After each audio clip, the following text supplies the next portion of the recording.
Everybody ready? Yeah. First, I would like to welcome everyone here today. My name is Alan Wilson. I'm the Attorney General of South Carolina, and I'm joined up here by several colleagues from various states around the country who have joined in a letter asking the United States Senate to reject the articles of impeachment because they are both legally insufficient and factually flawed. First, though, I would like to thank Congressman Meadows and Congressman Zeldin for being here today to support this opportunity to take our case to the American people. Today, we are submitting a legal opinion, a friend of the Senate brief, if you will, to the Secretary of the United States Senate to aid the senators in their deliberations. And in that letter, we are outlining the problems, both factual and legal, with the articles of impeachment that were passed last month by the United States House of Representatives. We are asking the United States Senate on constitutional and legal grounds, as well as lacking in factual sufficiency, to reject these articles. First, I want to state that impeachment is a legitimate constitutional tool for removing a president from office. However, it is a powerful tool and it must be used responsibly.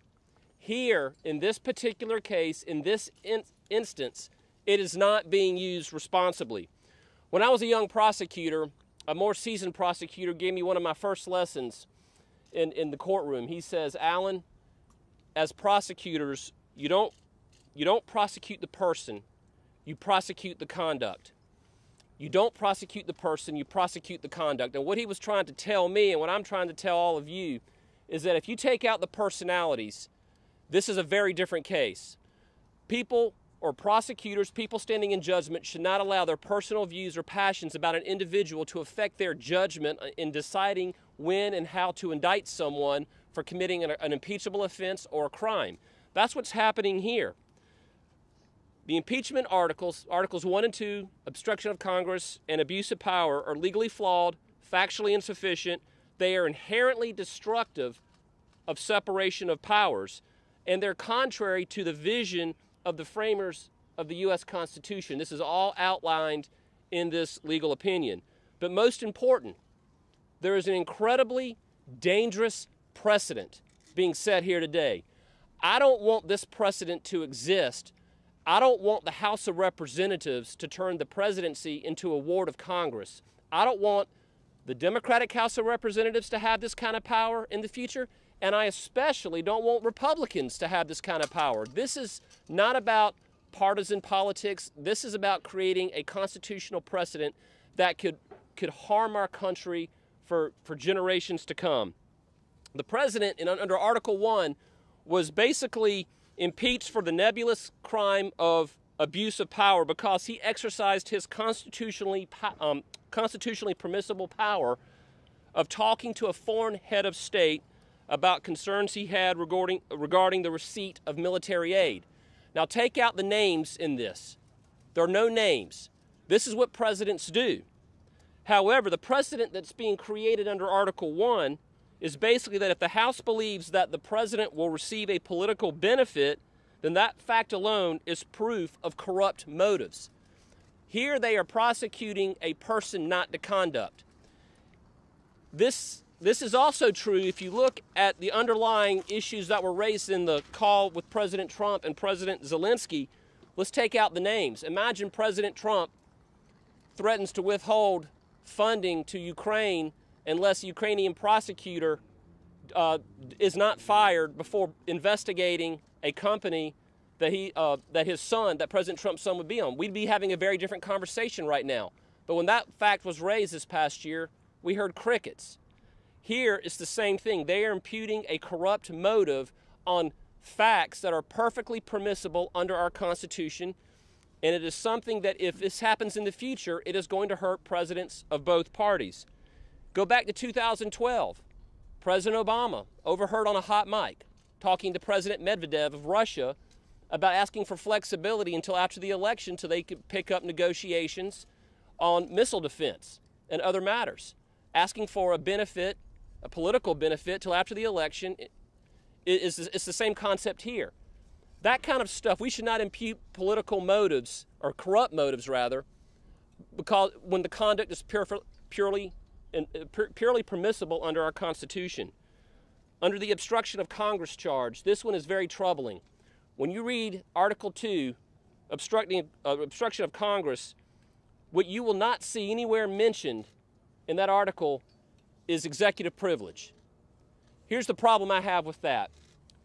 The president is allowed to invoke executive privilege when dealing with matters of national or international policy and military aid.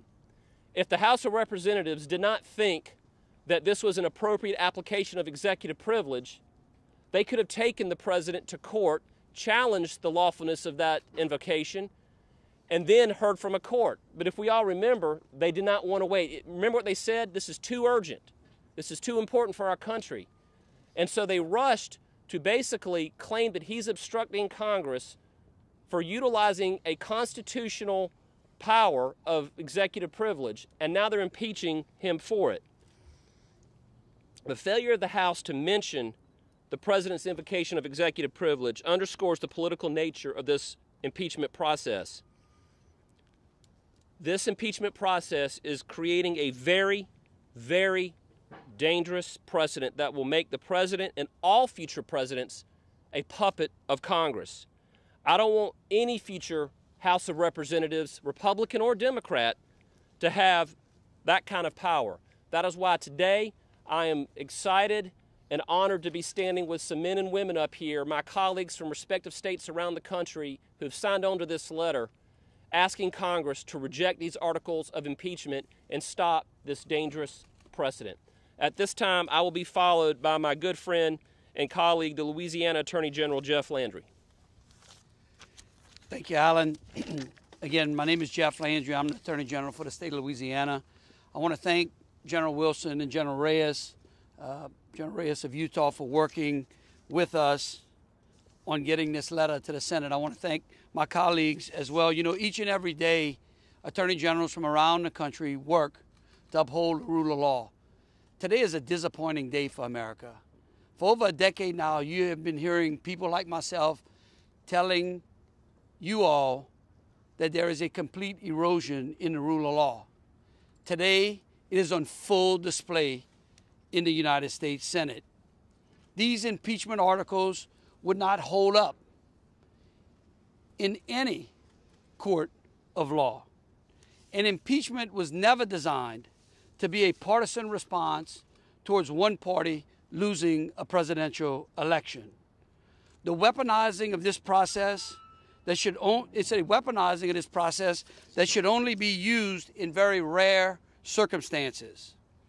If the House can impeach a president for basically invoking executive privilege, then presidents from now on become mere congressional pets. And that is troubling. Our framers hesitated to give Congress impeachment power and only did so under very limited circumstances. Unfortunately, today, we see the rule of law being eroded, and we would hope that the Senate would be wise and reject these articles. I would now like to invite General Leslie Rutledge from the state of Arkansas to say a few words. General. Good afternoon. Again, my name is Leslie Rutledge. I am the Attorney General of Arkansas. I am honored to stand with my colleagues, and I appreciate their leadership as Attorneys General from 21 states came together to write this letter to the United States Senate. We are the chief legal officers of each of our states, and recognizing the importance of the rule of law, recognizing what this impeachment trial has already done to the United States of America. What the House of Representatives has done is tear down and rip apart the threads of our democracy. We cannot allow one party to be so frustrated with the outcome of an election that they will undo our Constitution. Before this impeachment ever started, it was outcome determinative in the House of Representatives. And we are asking the United States Senate to reject these articles, to ensure that our democracy is strong, to ensure that all Americans are protected by the rule of law. As a prosecutor, I would have been ashamed to bring such a case with no evidence, no facts, before a jury. I would have expected to lose outright and to perhaps even be laughed at. But unfortunately, we have leadership in the House of Representatives that are so frustrated, not at what this president has done as president, but what they thought he had done. It is merely what they believe is the corrupt. There are no facts being presented to justify this. And again, we are standing here today as Attorneys General, the chief legal officers of our states, asking the U.S. Senate to reject these articles of impeachment. Now I'd like to invite up my colleague from the great state of Indiana, Mr. Curtis Hill. Good afternoon. My name is Curtis Hill. I'm from the state of Indiana, Attorney General. And we are here to defend the Constitution. We are here to defend fairness. Now, in a court of law, we call fairness due process. And I've heard people say, well, this isn't a court of law, so therefore due process doesn't work. When did we rewrite the standards of due process and fairness? This particular vehicle, this impeachment vehicle, began when the Democrats took Congress. And they thought it was going to play out through the Mueller investigation, which did not play out. But the vehicle was left running with the engine on until another vehicle could come along. And that's not the way we play the game. I was a prosecutor for a number of years, and impeachment is tantamount to indictment. It's a charge. And when you make a charge, you need to have the information behind it clear and not vague, clear and articulable. We have two articles of impeachment that are vague, that do not set forth crimes, and it's appalling. As my colleagues have indicated, this would not stand in a court of law. It's completely anti-fair, and we demand that the Senate repudiate in the strongest terms this process and return it to fairness. Thank you very much, and at this time I'd like to invite my colleague from the great state of Alabama, Mr. Steve Marshall. General? Thank you, General Hill. Good afternoon. I'm Steve Marshall, the Attorney General from Alabama. I appreciate the leadership shown by General Wilson and General Landry in allowing us to be able to submit this Friends of Letter brief. It is thorough. It is a full examination of both the facts and the law that the Senate has to apply. But despite that significant analysis, fundamentally what that letter about is the idea of fairness, or maybe better said, the lack of fairness. As a prosecutor for 20 years, what I've seen is an unfair process brings about an unjust result. And that is what the Senate now has an opportunity to stop. I also find it remarkable as somebody who has stood before juries and judges, who's brought charging instruments against defendants, to now hear the House say that they are not prepared and that they are not ready. What that simply shows is not that they are not prepared, is that they have no case. Our letter demonstrates the various reasons why the Senate should reject this effort, and we need to return the President back to the work of this country and Congress to be able to serve the people in which they were elected.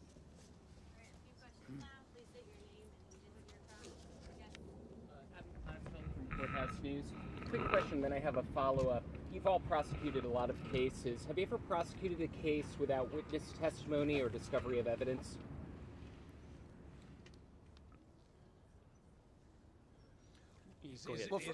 First of all, the first thing I would tell you is that before you'd even bring a case, you have to meet a litmus of fundamental evidentiary standards.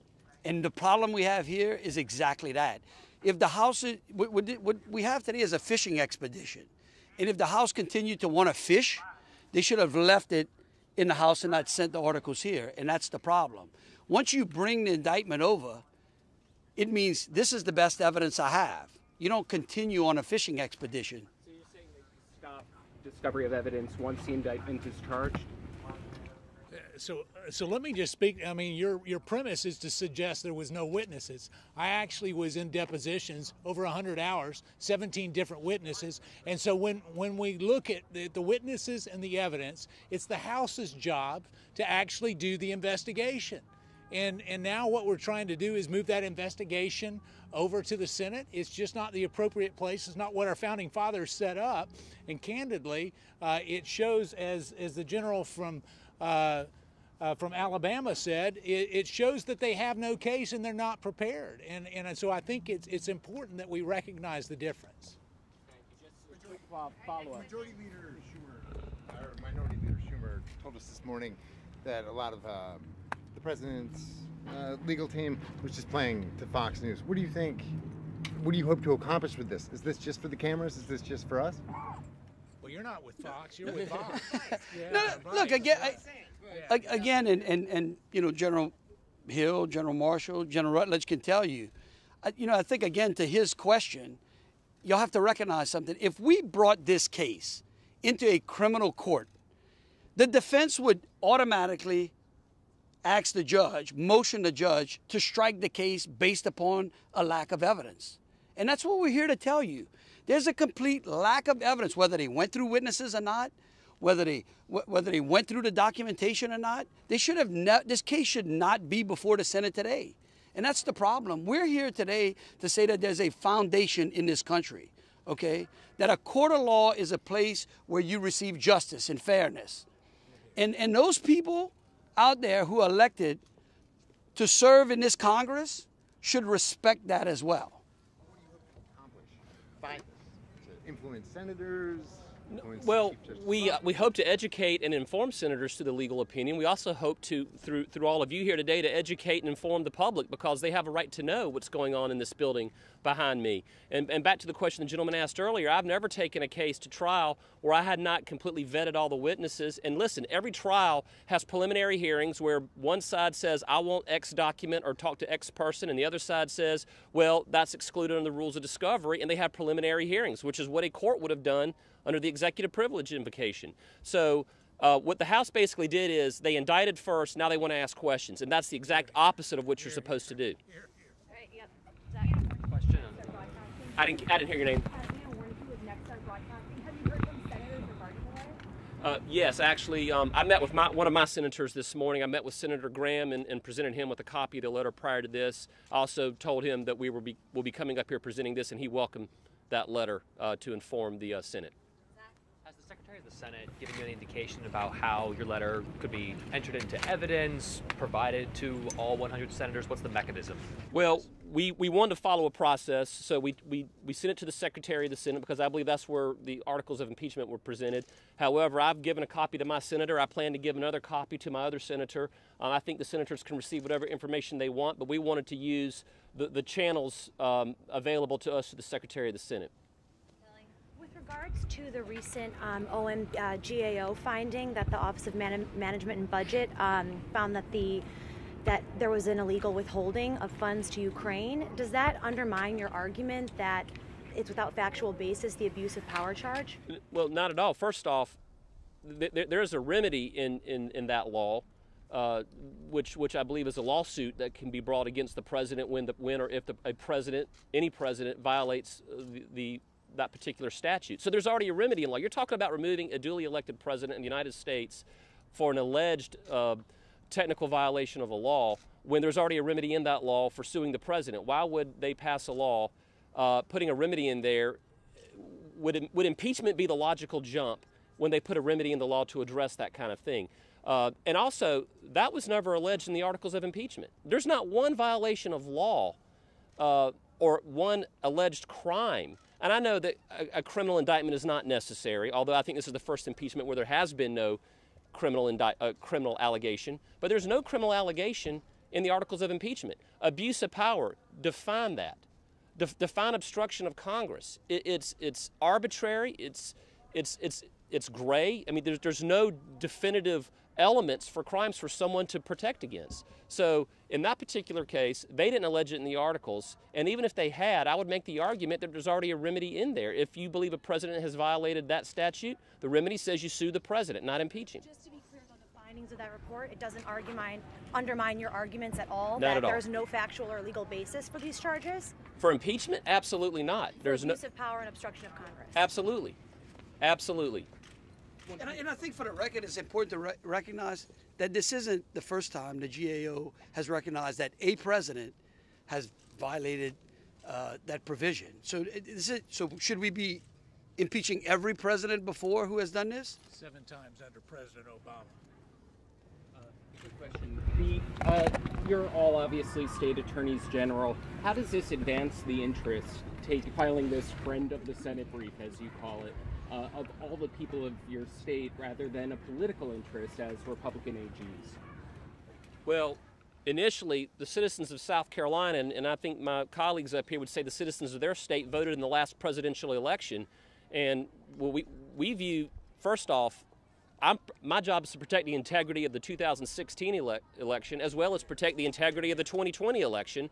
But more importantly than those two elections, it's all future elections, and it's the very concept of separation of powers for here and evermore for every future Congress that has a relationship with a future president. Right now, if they're successful, basically they have made the president a subservient puppet, a pet, as General Landry referred to it, made the president a pet of Congress. If they can choose when they're going to accept executive privilege and when they're not, and if they can just say, hey, we're going to charge you with a thought crime with no evidence to support that thought crime, then we're going to impeach you for it. Have the premise that